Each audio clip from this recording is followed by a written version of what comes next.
आपके घर में छोटे बच्चे हों और आप पहली मंजिल या उससे ऊपरी मंजिल पे कहीं पे रह रहे हों, साथ में बालकनी भी हो, तो ये खबर आपके लिए है। नमस्कार, मैं परिमल कुमार और किड्डोक्रेसी के इस प्लेटफॉर्म पे आप तमाम दर्शकों का बहुत बहुत स्वागत है। हमारे साथ इस वक्त डॉक्टर शरद पांडे हैं, जो आरएमएल हॉस्पिटल के प्रोफेसर हैं, न्यूरो सर्जरी डिपार्टमेंट के। सर, बहुत बहुत आपका शुक्रिया, आपने वक्त निकाला। हम सिर्फ ये समझना चाह रहे हैं कि बालकनी को लेकर जो बच्चे गिर जाते हैं, उसको लेकर डेटा क्या कहता है? आपके पास किस तरीके के मरीज़ आते हैं, ख़ासतौर पे बच्चों के एज ग्रुप की बात करें, 18 साल से नीचे के जो बच्चे होते हैं और ख़ासतौर पे कम उम्र के बच्चे, और उसमें आप लोग की तरफ से क्या सुझाव रहता है? देखिए, जितने भी हेड इंजरी के पेशेंट होते हैं देश में, चाहे बच्चे हैं बड़े हैं, उसमें second most common cause fall from height होता है। स्पेशली जो पीडियाट्रिक एज ग्रुप, जो 18 साल से 15 साल के जो कम बच्चे होते हैं, उनमें मोस्ट कॉमन कॉज ऑफ जो हेड इंजरी का कॉज है वो फॉल फ्रॉम हाइट है।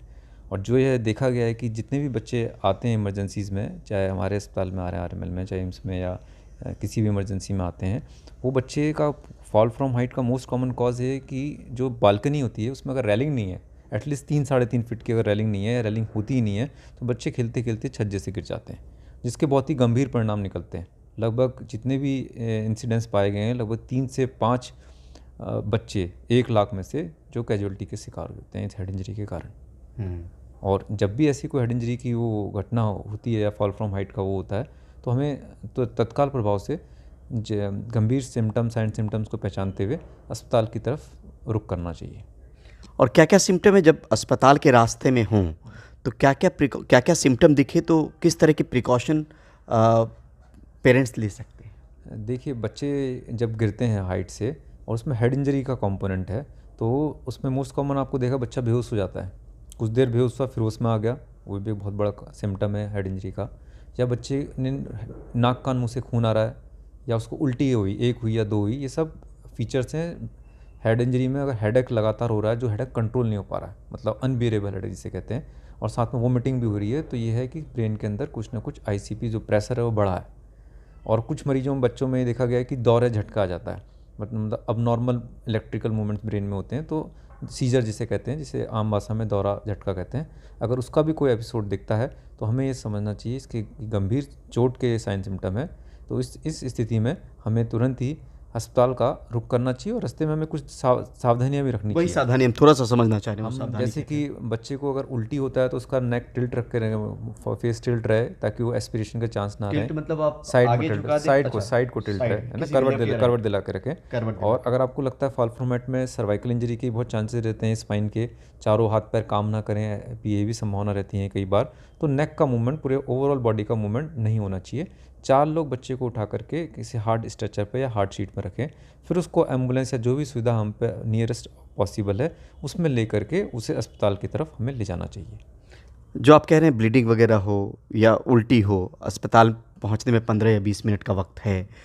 पेरेंट्स ओबियसली जब इस तरह की चीज़ होगी तो नर्वस भी होंगे। उसमें अपने आप को काम रखते हुए और कोई प्रिकॉशनरी मेजर लिया जा सकता है? उसमें ये है कि अपने आप को यह काम रखना चाहिए कि बच्चा वोमिटिंग कर रहा है तो एस्पिरेट ना करे, उसके सांस की नली में ना जाए, है ना। और बच्चा अगर कॉन्शियस है तब भी ये उसको ये गंभीर परिणाम हो सकते हैं, यह मान करके चला जाए, उसे घर पे ना रखा जाए। ऐसे केसेस में कई बार क्या होता है कि हमें लगता है बच्चा होश में, सिर्फ सर दर्द हुआ, एक एपिसोड वोमिटिंग का हुआ, और उसे अस्पताल में ना ले जा करके घर में रख लिया जाता है। ऐसी स्थिति में अगर अंदर कहीं भी गंभीर चोट है, हेड इंजरी के अंदर कोई हेमेटोमा बना हुआ है, तो अगले कुछ क्षणों में विदिन कुछ आवर्स में अचानक से बच्चा बेहोश हो जाता है। तब ऐसी स्थिति में हम अस्पताल ले जाते हैं तो हम परिणाम वो अच्छे नहीं रहते हैं। जबकि तत्काल प्रभाव से हम अस्पताल ले गए, उसका सिटी स्कैन हुआ या एमआरआई की फैसिलिटी है, और जो भी न्यूरोसर्जन उसे देखता है, या एनेस्थीसिया पीपल या इमरजेंसी मेडिसिन के डॉक्टर्स देखते हैं, तो आगे ट्रीटमेंट उसका डिसाइड होता है, और आगे की हमें यह जानकारी होती है कि हमें आगे क्या करना है। बालकनी का जो मामला है सर, बच्चों को लेकर आंकड़े किस तरफ इशारा करते हैं? कितने ज़्यादा फ्रिक्वेंटली इस तरह के मामले बढ़ गए जब गगनचुंबी इमारतें बननी शुरू हो गई हैं? ये इसलिए इमारतें गगनचुंबी तो बन गई हैं, बट आपने देखा होगा जितने भी हमारे गांव के लोग हैं या जितने भी हमारे घर होते हैं, उनमें हम लोग बालकनी पे स्ट्रेस नहीं देते हैं। हमने देखा होगा, दिखते रहा तो छोटी बालकनी बना देंगे, 3 ईंट का बना देंगे, लगभग 3-3.5 फीट का रेलिंग लगा हुआ हो, या दीवार हो, प्रॉपर दीवार हो।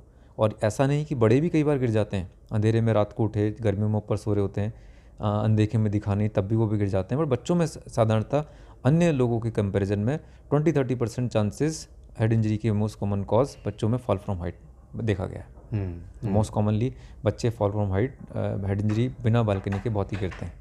मतलब 3-3.5 फीट तो 3.5 फीट कम से कम वो हो रही वो रैलिंग होनी चाहिए, क्योंकि अदरवाइज़ जैसा बच्चा कुछ लोग बालकनी में ही खेल रहे हैं या रैलिंग के सहारे ही खेल रहे हैं, तो लगभग 2-2.5 फीट की बालकनी से वो सेफ्टी मेजर्स कम रहते हैं, 3-3.5। ऐसे पेरेंट्स को लेकर, ऐसी बालकनी को लेके कुछ मुहिम भी सेफ बालकनी हाँ, के तौर पे चलाई है? साल में एक बार जब जागरूकता दिवस जो होता है, हेड इंजरी अवेयरनेस डे, जो हम सभी अस्पताल पूरे वर्ल्ड वाइड बनाया जाता है, विश्व हेड इंजरी अवेयरनेस डे हम मनाते हैं। तो उस अवसर पर हम सभी जो पेरेंट्स इस दौर से गुजरे जिनके बच्चे, उन पेरेंट्स को बुला करके और अन्य कॉमन नागरिकों को बुला करके और इवन रोड ट्रैफिक के हम पर्सनस को बुला करके लोगों को हम जागरूक करने का प्रयास करते हैं। उनको इसके कॉन्सिक्वेंसेस और इसके गंभीर परिणाम और इससे बचाव के तरीके भी हम उनको जानकारी देते हैं प्रतिवर्ष, और ये सभी अस्पताल करते हैं पूरे वर्ल्ड वाइड।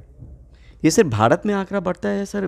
दुनिया के परिप्रेक्ष्य में भी देखें तो ऐसे बच्चे की तादाद है जो ऐसे गिर जाते हैं और हेड इंजरी के शिकार हो जाते हैं? नहीं, ये तादाद यूएस में भी बहुत तादाद है, दूसरे कंट्रीज़ में भी बहुत है। यूएस में लगभग 5 लाख बच्चे प्रतिवर्ष हेड इंजरी के हो पाए गए हैं, और ऐसी तादाद यहाँ इंडिया में भी कम नहीं है। तादाद सब जगह है, क्योंकि फॉल फ्रॉम हाइट किस मोस्ट कॉमन सेकंड कॉज है, कुछ कंट्रीज़ में कॉमन कॉज है।